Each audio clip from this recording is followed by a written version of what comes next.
रोशनी का कारवां। इस कार्यक्रम के प्रस्तुतकर्ता हैं टेक महिंद्रा फाउंडेशन और स्कोर फाउंडेशन। ये है रोशनी, रोशनी, रोशनी का कारवां। रोशनी जो करती है अंधेरे को दूर, रोशनी जो लाती है दिल में नूर, रोशनी जो दिखाती है रास्ता। आई वे, ये है रोशनी का कारवां।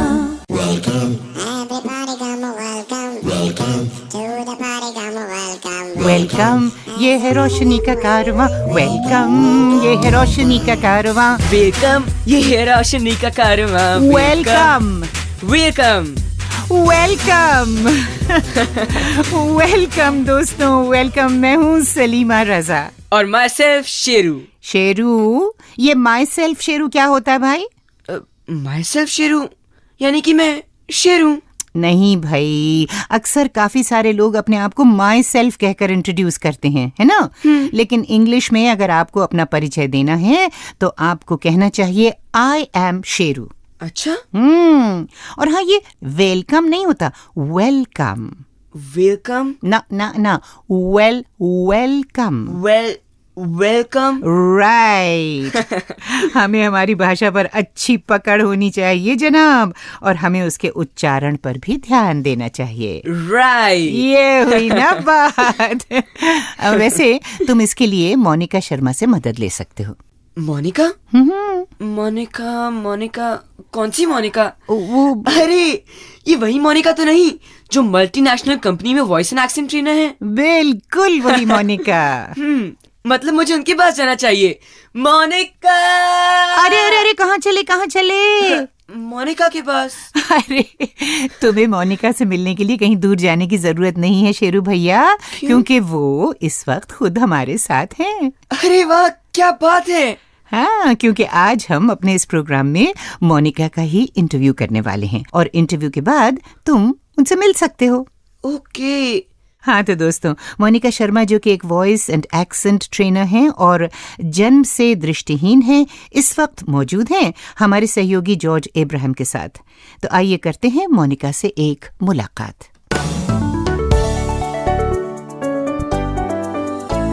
नमस्कार मोनिका। नमस्कार। आप एक मल्टीनेशनल कंपनी में कार्यरत हैं वर्तमान में। आपका कार्य क्षेत्र क्या है, थोड़ा आप संक्षेप में बताएंगे प्लीज? एक प्रशिक्षक के तौर पर मेरा काम होता है वहाँ पर जो लोग ज्वाइन करते हैं उन्हें ट्रेनिंग देना, इससे पहले कि वो इंटरनेशनल कस्टमर से बात कर सकें। तो मुझे उस एक्सेंट की और उस प्रोनाउंसिएशन की ट्रेनिंग उन सब लोगों को देनी होती है जो हमारा कस्टमर समझ सके, और इस ट्रेनिंग के द्वारा हमारे कस्टमर्स को वो फिर ठीक से समझ सकें। इसके अलावा जानकारी देनी होती है उन्हें कॉल हैंडलिंग स्किल्स पर, सॉफ्ट स्किल्स जिसे हम कहते हैं। तो कस्टमर से किस तरह बात करनी है, उनसे किस तरह डील करना है, ताकि हमारा क्लाइंट हमेशा हमसे खुश रहे और हम उनके क्वेरीज को ठीक से रिजॉल्व कर पाएँ। मोनिका, ऐसे काम करने के लिए एक व्यक्ति को किस प्रकार के क्वालिफिकेशंस होना ज़रूरी है? कम से कम एक व्यक्ति को ग्रेजुएट होना होता है, और इसके अलावा थोड़े बहुत अच्छे कम्युनिकेशन स्किल्स की ज़रूरत होती है जिन्हें फिर ट्रेनिंग के द्वारा पॉलिश किया जाता है। एक और सवाल मेरे जहन में आ रहा है कि जब आप साइटेड लोगों को सिखाते हैं, जी, आपके क्लास में कितने लोग होते हैं और किस प्रकार के चैलेंजेस आप फेस करते हैं बीइंग ब्लाइंड? मेरे जो ट्रेनीज हैं अक्सर वो लगभग 15 से 20 तक होते हैं एक बैच में जी। और बस ये है कि मुझे अपने कान ज़रा तेज़ रखने पड़ते हैं ताकि मैं ये देखूं कि सब पार्टिसिपेट कर रहे हैं, कौन है जो नहीं बात कर रहा, कौन है जो ज़्यादा बात कर रहा है जी। और कौन है जो कि अटेंशन जिसका कहीं और है। जी। आपके जो पहले दिन का जो तजुर्बा था या एक्सपीरियंस था, उसमें कुछ यादगार क्षण हैं जो आप शेयर करना चाहेंगे? जी, जो पहला बैच था मेरा जी, उसमें एक ट्रेनी था जिसे मैंने कुछ टॉपिक दिया बोलने के लिए और वो बहुत खोया खोया सा साउंड कर रहा था। उसका जो फोकस था वो शायद खिड़की से कहीं बाहर था, वो देख कहीं और रहा था और बात मुझसे कर रहा था जी। तो लेकिन मुझे पता चल गया कि वो मुझे फेस करके नहीं बात कर रहा, और जब मैंने उसे ये बात व्यक्त की तो वो खुद हैरान था कि मैम को ये बात कैसे पता चली। आपका ये जो आंखों का प्रॉब्लम है ये कैसे हुआ, कब हुआ और प्रॉब्लम एक्चुअली क्या है?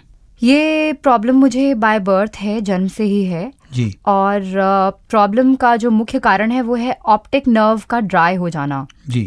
तो ये प्रॉब्लम मेरे पेरेंट्स को पता चली थी जब मैं लगभग 2-2.5 महीने की थी। और आपके पेरेंट्स का रिस्पॉन्स क्या था जब उन्हें पता चला कि ये प्रॉब्लम है? मेरे पेरेंट्स शुरू में तो जाहिर है बहुत ही हताश थे, क्योंकि उनके लिए डेफिनेटली एक शॉक था, क्योंकि इससे पहले कभी भी परिवार में ऐसी कोई समस्या किसी के साथ नहीं थी। लेकिन बाद में फिर उन्होंने धीरे धीरे इस चीज़ को एक्सेप्ट कर लिया और जगह जगह दिखाया। लेकिन जब मालूम चला कि फ़िलहाल इसका कोई इलाज नहीं है तो वो रुके नहीं और उन्होंने मेरी एजुकेशन पे काम करना शुरू कर दिया। तो आपका एजुकेशन के बारे में थोड़ा बताएंगे, कहाँ पर पढ़े और समस्याएं या चैलेंजेस क्या थे? जी, मैंने आम स्कूल में पढ़ाई की है। जी।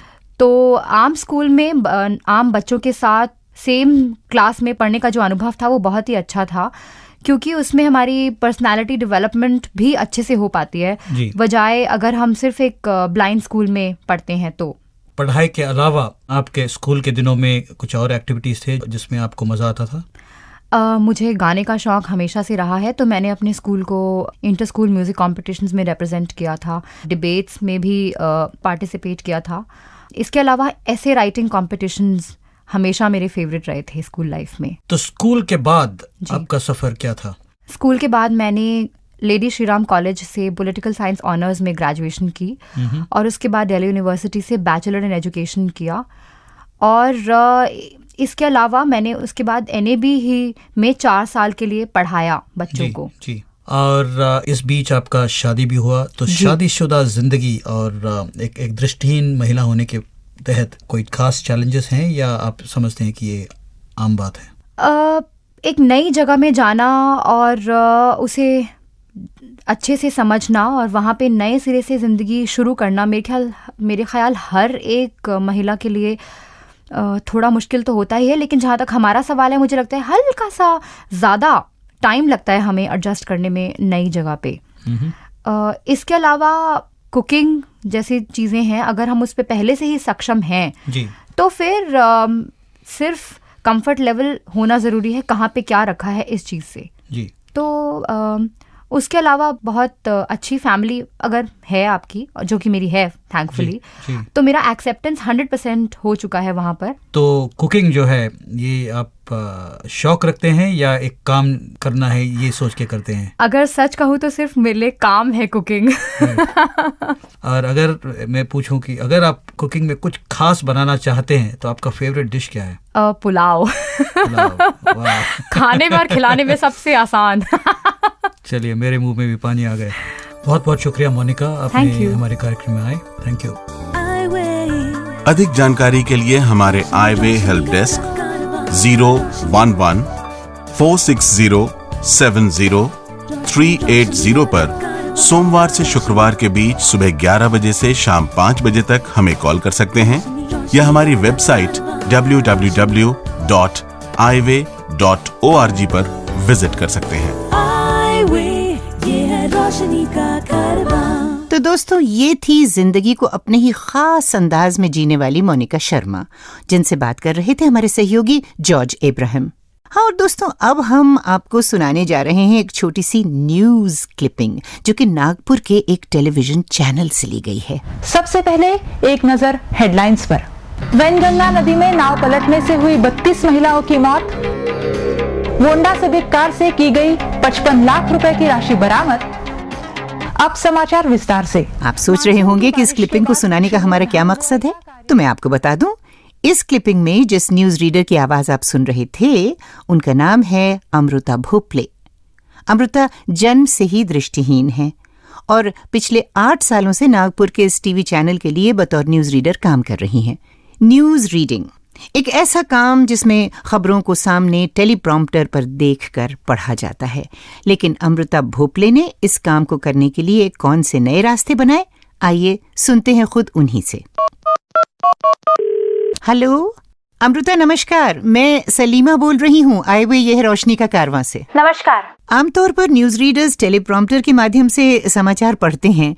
हम जानना चाहेंगे कि आप ये काम कैसे करती हैं? ये मैं ब्रेल के माध्यम से करती हूँ। हमारी जो ब्रेल लिपि रहती है, तो मुझे कोई डिक्टेट करता है न्यूज और मैं वो इम्पोर्टेंट पॉइंट्स जो है वो मैं नोट कर लेती हूँ और बाद में मैं इसको पढ़ती हूँ। तो आपका इस न्यूज चैनल में सिलेक्शन कैसे हुआ अमृता? एडवर्टाइज आई थी यहाँ के केबल चैनल की कि उनको न्यूज रीडर चाहिए, तो मैंने इनको फोन करके बताया कि मैं न्यूज पढ़ सकती हूँ बट मैं ब्लाइंड हूँ। तो फिर भी उन्होंने मुझे स्क्रीन टेस्ट के लिए चांस दिया और करीबन 70-80 लोगों में सिर्फ मेरा सिलेक्शन हुआ यहाँ पर। अमृता, ये बताएं कि आपको क्यों ऐसा लगा कि आप न्यूज कास्टिंग कर सकती हैं? एक्चुअली मेरी रीडिंग बहुत अच्छी है, ऐसे लोग बोलते हैं, आवाज के पॉजेस और ये सब चीजें। तो मेरी बचपन से इच्छा थी कि मैं न्यूज रीड करूं और मुझे पता नहीं ऐसे लगता था कि मैं अच्छी तरह से न्यूज रीड कर सकती हूँ। और आप कौन कौन सी भाषाओं में समाचार पढ़ती हैं? मैं हिंदी, मराठी, इंग्लिश तीनों लैंग्वेजेस में न्यूज रीड करती हूँ, जिस तरह से मतलब जरूरत हो। ज्यादातर मैं हिंदी में न्यूज रीड करती हूँ। अमृता, हमारी शुभकामनाएं आपके साथ हैं। शुक्रिया हमसे बात करने के लिए। Thank you. Bye bye. तो ये थी अमृता भोपले। जिंदगी जिंदा दिली का नाम है और जिंदा दिली के लिए कुछ न कुछ नया तो होना ही चाहिए। लीजिए सुनाती हूँ आपको एक नई ताज़ी, यानी कि दोस्तों 12 अगस्त यानी कि आज रात 9:30 बजे से आए हुए ये है रोशनी का कारवां की 14 एपिसोड्स की एक नई सीरीज शुरू होने जा रही है। जी हाँ, FM रेनबो इंडिया पर। ये सीरीज FM रेनबो इंडिया के 9 स्टेशंस दिल्ली, मुंबई, कोलकाता, बंगलुरु, हैदराबाद, लखनऊ, कानपुर, जालंधर और कटक में प्रसारित होगी। और आप इस सीरीज का आनंद उठा पाएंगे जाने माने कलाकार टॉम ऑल्टर के साथ। बस तो रात 9:30 बजे अपने रेडियो ट्यूनर को FM रेनबो इंडिया पर ट्यून करना ना भूलें। और अब बारी है एपिसोड नंबर 124 में पूछे गए सवाल का जवाब देने की। और एपिसोड नंबर 124 में हमने आपसे पूछा था, व्यक्ति की मृत्यु के बाद कितने समय तक उसकी आंखें यानी कि पुतलियां दान करने के लिए सही होती हैं? और इसका सही जवाब है ऑप्शन बी, यानी कि 6 घंटे। और अब मैं विजेता का नाम बताने के लिए यहाँ बुलाने वाली हूँ हमारे सहयोगी, जी हाँ, प्रणय गड़ोदिया को। जी हाँ, तो हमारे लकी विजेता जो बने हैं ये है भोपाल से और इनका नाम है श्रीकांत पाठक। पाठक साहब, बहुत बहुत मुबारक हो आपको आपके इनाम की। लीजिए दोस्तों, अब वक्त हो चला है आज के एपिसोड का सवाल पूछने का। तो हमारा आज का यानी कि एपिसोड नंबर 126 का सवाल है, अंतर्राष्ट्रीय सफेद छड़ी सुरक्षा दिवस कब मनाया जाता है? आपके ऑप्शंस हैं ए जनवरी 26 यानी जनवरी 26, बी अक्टूबर 15 और सी अगस्त 15। Question for our today's episode, that is episode 126, is when is International White Cane Safety Day celebrated? A. January 26th, B. October 15th and C. August 15th. और याद रखें, अपने जवाब में अपना नाम, पूरा पता और एपिसोड नंबर जरूर लिखें। इस सवाल का जवाब आप 7 दिनों के अंदर हमें लेटर, ईमेल या SMS द्वारा भेज सकते हैं। हमारा पता है प्रोग्राम आए वे यह है रोशनी का कारवां, care off score foundation, post bag number 3903, new Delhi 110049। SMS के लिए हमारा नंबर है 09968329329, यानी 09968329329। और हमारा ईमेल आईडी है radio@eyeway यानी iway.org। और दोस्तों, अब वक्त हो चुका है आपसे विदा लेने का। हमारी अगली मुलाकात तो अब 2 हफ्ते बाद यानी कि इसी महीने के चौथे बुधवार को ही हो पाएगी। अब मुझे दीजिए इजाजत। सलीमा रजा की तरफ से नमस्कार। ये है रोशनी का कारवां। इस कार्यक्रम के प्रस्तुतकर्ता थे टेक महिंद्रा फाउंडेशन और स्कोर फाउंडेशन। हर दूसरे और चौथे बुधवार को आप सुन सकते हैं इस कार्यक्रम को रात 9 बजे। रोशनी